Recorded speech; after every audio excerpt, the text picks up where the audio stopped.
আপকি আদালতে cricket star বিরাট কোহলির বিরুদ্ধে অভিযোগ রয়েছে যে উনি মাঝপথে খেই হারিয়ে ফেলেন।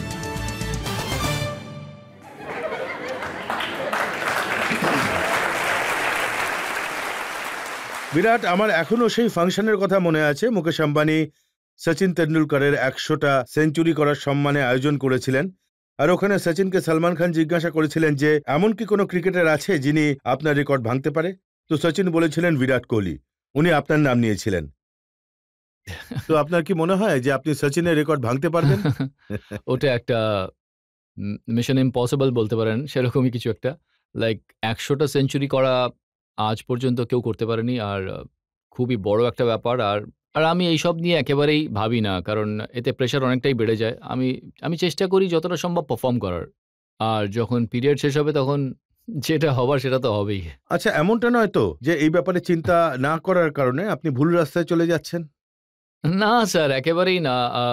আমি একেবারেই ঠিক রাস্তাতেই হাঁটছি, মানে যতদূর আমি জানি আর কি। কারণ আপনাকে যখন ভাইস ক্যাপ্টেন বানানো হলো তখন একটা ফাংশন হয়েছিল যেখানে আমি শুনেছি কপিল দেব বলেছেন যে এই সুন্দর জগতে আপনাকে বিপথে চালনা করার জন্য অনেক জিনিস আসবে। স্যার, এটা তো লাইফের প্রতিটা ফেজেই চলতে থাকে। আশেপাশে ডিস্ট্রাকশন থাকে, কিন্তু আমি জানি যে আমি একদম সঠিক ট্র্যাকেই রয়েছি, আর এমন কিছু নেই যে আমায় ডিস্ট্র্যাক্ট করতে পারে। যখন আইপিএল খেলছিলেন আমি শুনেছিলাম কিছু সময়ের জন্য আপনি বিপথে গেছিলেন।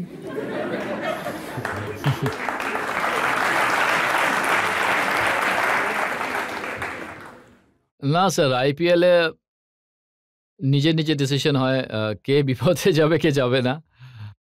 আমার ফোকাস তো ক্রিকেটেই থাকে, বাকি একটু রিল্যাক্সড এনভায়রনমেন্টের আইপিএল থাকে, কারণ এখানে অন্য দেশের প্লেয়াররাও থাকে, তাই তেমন কোনো সিরিয়াস এনভায়রনমেন্ট ওখানে থাকে না। কিন্তু আইপিএল এর জন্য যে ক্রিকেটারদের ক্ষতি হয়, মানে এখানে অনেক বেশি খেলতে হয়, অনেক বেশি ফোকাসে থাকতে হয়।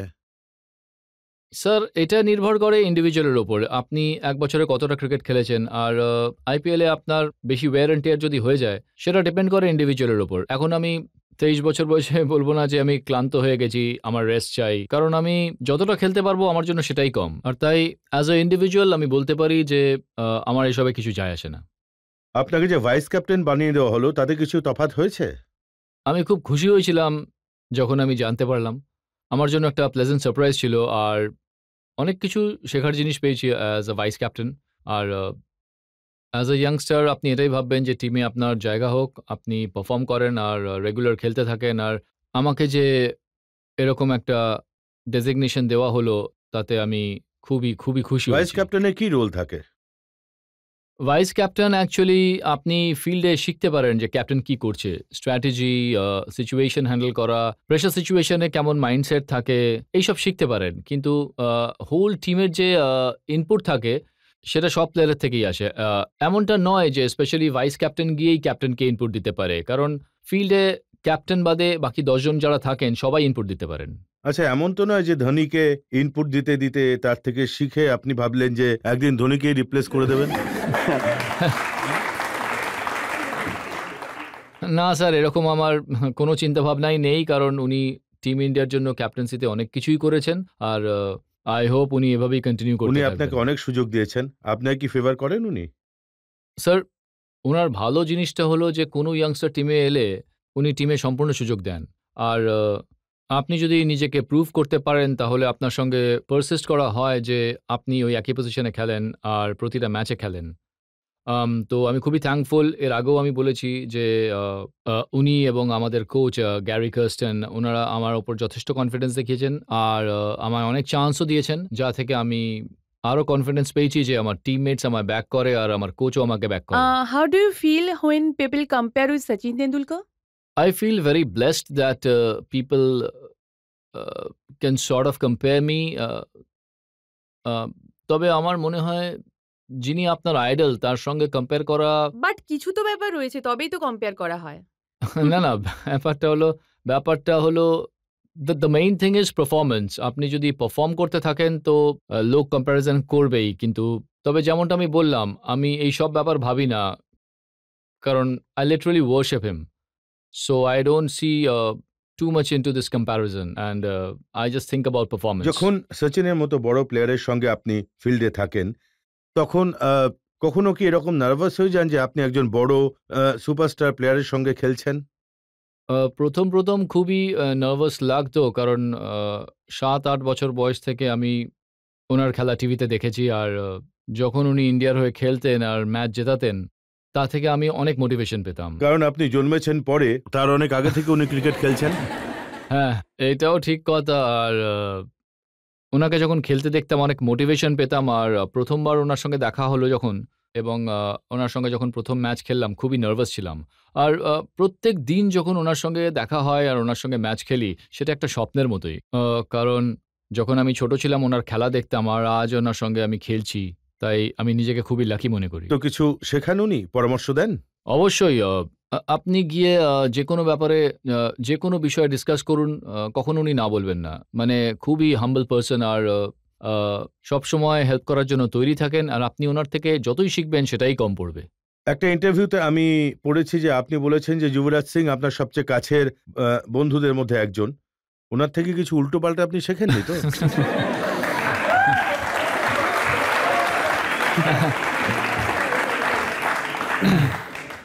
না, উল্টোপাল্টা তো কিছু নয়।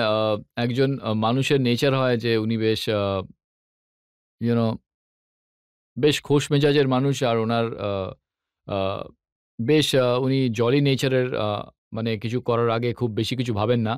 অনেক মানুষই ওনাকে মিসরিড করেছেন এত বছরে। মনের দিক থেকে উনি খুবই পরিষ্কার। আর সেই জন্যই আমি ওনাকে আমার দাদা হিসেবেই মানি। আর বাজে কথা তো নয়, উনি আমাকে ভালো অ্যাডভাইসই দিয়েছেন, রাদার ক্রিকেটের ব্যাপারে হোক বা ওনার লাইফে যেটা হয়েছে। উনি লাইফে যদি কোনো ভুল করে থাকেন সেই ব্যাপারেও উনি বলেন, তোমরা এরকম করো না। যত ইয়াংস্টার রয়েছে উনি খুবই হেল্প করেন সবাইকে। এখন উনি আবার টিমে ফিরে এসেছেন, তো অনেক মানুষ বলছে যে এটা নাকি সিলেক্টরদের ইমোশনাল ডিসিশন। না স্যার, আমার তো এমনটা মনে হয় না। কারণ একজন প্লেয়ার যখন ১২-১৩ বছর ইন্ডিয়ার জন্য খেলেছেন আর ওনার সঙ্গে যখন এরকম ইনসিডেন্ট হয়, আর উনি যদি বলেন যে আমি কনফিডেন্ট, আমি ফিট খেলার জন্য, তো ওনার সুযোগ পাওয়া উচিত। আর উনি আমাদের টি-20 ওয়ার্ল্ড কাপেও উনি খুব ভালো পারফরম্যান্স করেছেন আর আমরা ওয়ার্ল্ড কাপও জিতি। 2011 ওয়ার্ল্ড কাপে উনি ম্যান অফ দ্য টুর্নামেন্ট ছিলেন, আমরা ওয়ার্ল্ড কাপও জিতি। তো আই থিংক ওনার জন্য এটা পারফেক্ট কামব্যাক। আর সবাই এই ডিসিশন থেকে খুবই খুশি। সৌরভ গাঙ্গুলির স্টেটমেন্ট আমি দেখেছি, উনি বলেছিলেন টু আর্লি, খুব তাড়াতাড়ি ডেকে নেওয়া হয়েছে, আর একটু টাইম দেওয়া উচিত ছিল প্রিপেয়ার হওয়ার জন্য। স্যার দেখুন, যখন আপনি কামব্যাক করবেন তো প্রথম ম্যাচে অনেকটাই নার্ভাসনেস থাকবে, সেটা এখনই হোক বা পরে হোক।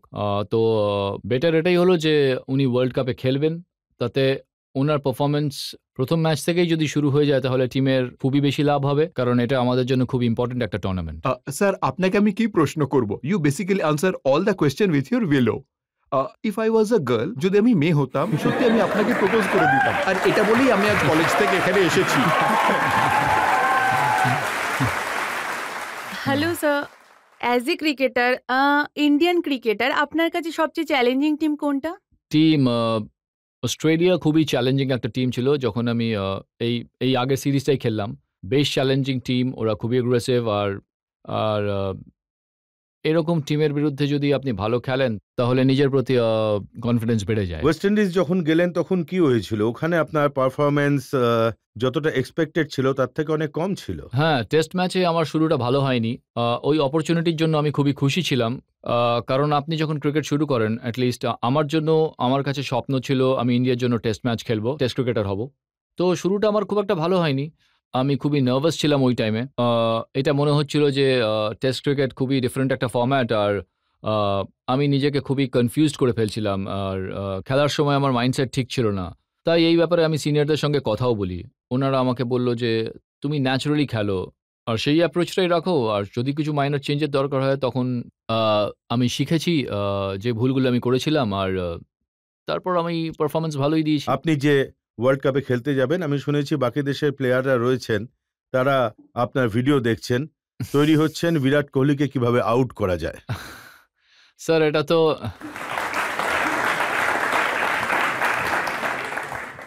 আই থিঙ্ক এটা আপনি যদি একজন ইন্টারন্যাশনাল ব্যাটসম্যান হন আর আর যদি জানতে পারেন যে টিমগুলো এরকম প্ল্যান করছে, তখন বেশ ভালো ফিল হয়। কারণ আপনি জানেন ভালো পারফর্ম করছেন। আর একটা চ্যালেঞ্জও বটে, কারণ ওরা যে আপনাকে অ্যানালাইজও করছে, আপনার ভিডিও দেখছে সবকিছু। তো আপনি যদি আপনার খেলাটা আরো ২ টো স্টেপ ইমপ্রুভ করতে পারেন, তো এই ধরনের চ্যালেঞ্জই আপনার ইন্টারন্যাশনাল ক্রিকেটে দরকার। এটা ভেবে কি ভয় লাগে যে ওনারা আপনাকে অ্যানালাইজ করে নিয়েছে, আপনার স্টাইল জেনে নিচ্ছে আর পুরো প্রচেষ্টা চালিয়ে যাচ্ছে বিরাট কোহলিকে কিভাবে আউট করা যায়? হ্যাঁ, স্যার কখনো মাথায় আসে, কিন্তু যখন সেই ম্যাচটা ঠিকঠাকভাবে যায় না, তখন মানুষ এটাই ভাবে যে ওদের প্ল্যানের ব্যাপারে ভেবে লাভ নেই। বরং আপনি নিজের প্ল্যান নিজেই করুন। কারণ আপনিও ওদের ভিডিও দেখতে পারেন।